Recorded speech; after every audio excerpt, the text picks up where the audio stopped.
was, go back to 19. Okay.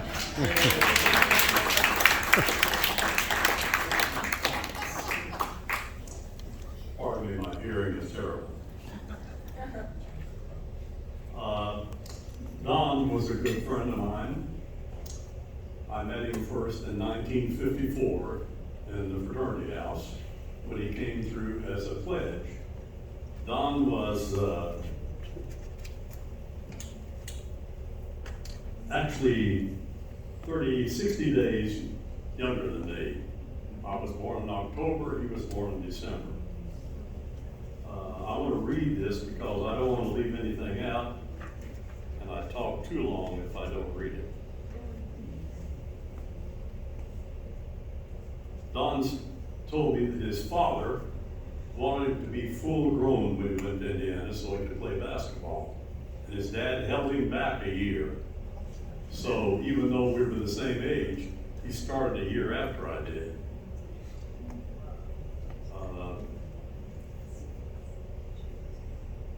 He made the basketball team in Indiana.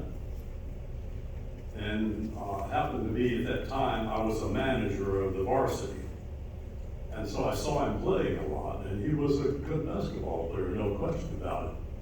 At the end of his freshman year, the university invited him back as a sophomore. He just told me this in the last year and a half or so. He said that he knew how tough practice would be, and he knew he wouldn't get to play, and he didn't get offered a scholarship. So right or wrong, he decided not to go out in his sophomore year. He was very active in intramural basketball, and he was also active in volleyball. He said he thought he was pretty good if he came to California and played against some California kids, and he found out he wasn't too good. The relationship goes back, and I watched him at the field house when he was playing, and when I got together with Don, I hadn't seen him in 66 years until a couple of years ago. I lived in Southern California, but I wasn't aware. I was here in business in the Bay Area a lot, but I wasn't aware he was there. We both had a best friend in college, the same guy. And he would talk to me and talk about Don, but he never said where he was. So I didn't get to see him. I moved to Southern California in 1971. I didn't get to see him until I think 2020 probably. When did you have him move south? January 2021. Yeah, 21. So it was 21, so it was 66 years since I had seen him. I'm going to read it from his best friend in school in a moment, but his best friend was visiting with my wife and I in Newport Beach after they had been to Hawaii. And the first night that he was there, we were having dinner, and he started talking about Don.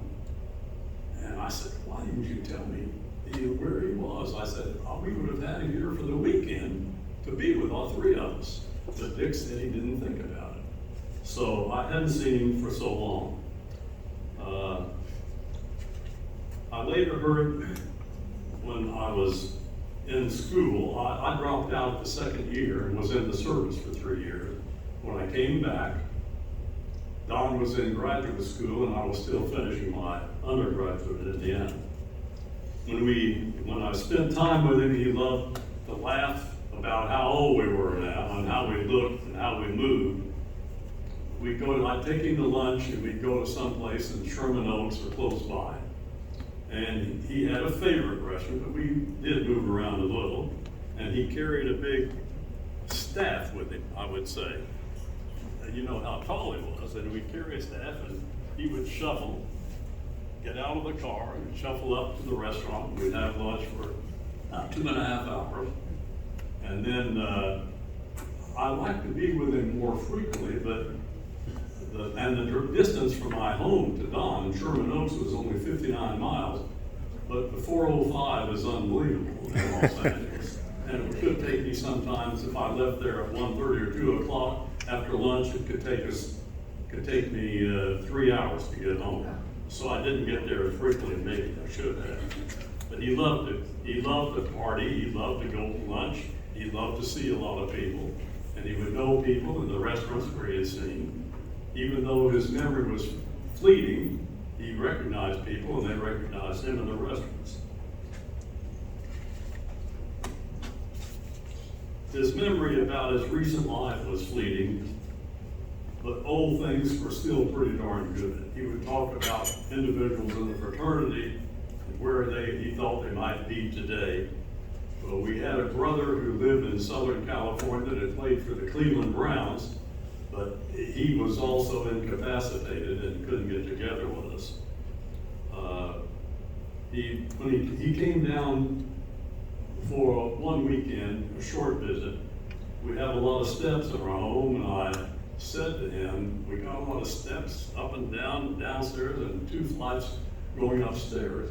He said, that's all right. He said, when I visit my daughter, she has a lot of steps, and I make it all right. So he did. We had a nice time, and he relived a lot of memories about when he was in Los Angeles and visited Newport Beach. Don talked about Joanna and Matt many times. And he asked us when we were going back to a couple of basketball games in Indiana, would we bring back a couple of little sweaters for his granddaughter? And I said, well, what about Sophia? He said, well, I've got an SUV in the basement I'd like to give to her, but I don't know whether her parents would go for it or not. He said, well, her driving a Porsche SUV might not be so good. So I wasn't able to get anything for Sophia. I haven't mentioned, and I haven't heard a lot of conversation about a person in Don's life so far, and that was Ralph Casal, sitting here, who was with Don many times this past couple of years when Don was in Sherman Oaks. And I was fortunate to be with Ralph a couple of 3 times at lunch, and he said that Ralph was very invaluable to him, did a lot of things for him, kind of watched over him, and he had a place in his heart for Ralph, that's for sure.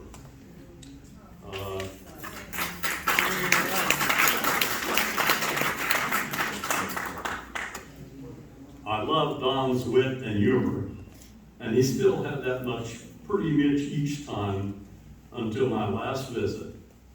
He had a constant caregiver, what was her name? Verna. And the last time I was there, she wheeled him out. I picked up a few pastries. He liked sweets, and I picked up a couple of pastries. And they had a table in the lobby of the place where he lived. And Verna pushed him up in a wheelchair, and I hugged him, and we chatted. And as we sat there, Don was having trouble staying awake. Tough. And Verna would nudge him and to bring him to, and so we would talk a little longer. She was very caring. For me, Don was really a fine guy that will be sorely missed by his family and all his close friends. And I know he would have been thrilled to see the turnout here tonight. He liked big get-togethers. One last thing, in our fraternity house, we had one party a year. We weren't supposed to have anything alcohol in the house, of course, but we had one party. It was called the Barroom Brawl. and he was enjoyed that, and we enjoyed all the get-togethers. Now, I want to read something from his closest friend in school, who was, guy's name was Dick Silcox. And Dick is 5 months older than me, and Don would go back to Indiana reasonably frequently, and he would stay with Dick and Diane. Dick was his best man at his wedding, And I'm going to read this word for word so that you'll know Dick personally. This is from Dick and Diane Silcox, who now live in Indianapolis. Dick is not able to be here. Each time that I've discussed with him, tears flow. He gets all torn up on the phone. He's a sweet, sweet guy, and Diane's a lovely gal. We met Don at Indiana University in 1954 when Don and Dick were living in a Sigma Nu fraternity house. We have been best friends since that time. We have lovingly referred to Don as Homer since that time. I don't know whether any of you remember a little bird that was in a cartoons, and his little round face looked very much like Don. And so during the hazing week, I call it, Don was given the nickname Homer. And he had that for years with all his brothers. For years, Dick would call Don's secretary in San Francisco asking for Homer, which was always good for a laugh. Dick, Don, and several fraternity brothers borrowed a parent's car and drove to Key West while they were in school and flew to Cuba. What an adventure that was. We flew to Cuba and then had to return by boat due to a shortage of funds. We have always appreciated Don's friendship and his incredible sense of humor. During his stays with us at our home, we normally spent quite a bit of time around the house, and we felt that Don was part of our family. Sigma Nu not only brought Don and Dick together, but also their mothers. Laska Rees and Alma Lou Silcox became lifelong friends. Dick went on to become Don's best man at his wedding. We always had so much fun when he would come on his many visits to Indianapolis and stayed at our home in the Don Rees Suites, as he called it. One time when he heard that Fenton Carey was staying at our home for a visit, he jokingly asked if Fenton stayed in his room. Don's visit usually involved sporting events such as IU basketball, football, and the Indy 500. His visits would also include a tour of his old neighborhood in Indianapolis and his alma mater, Howe High School, where he was a basketball star as their center. Don also played football in high school. He was always proud of his children, Matt and Joanna, and his granddaughters. For 68 years, Don has been a true friend with whom we have had many great times. We will forever miss his wit, his humor, and his passion for life. That's from Dick Silcox.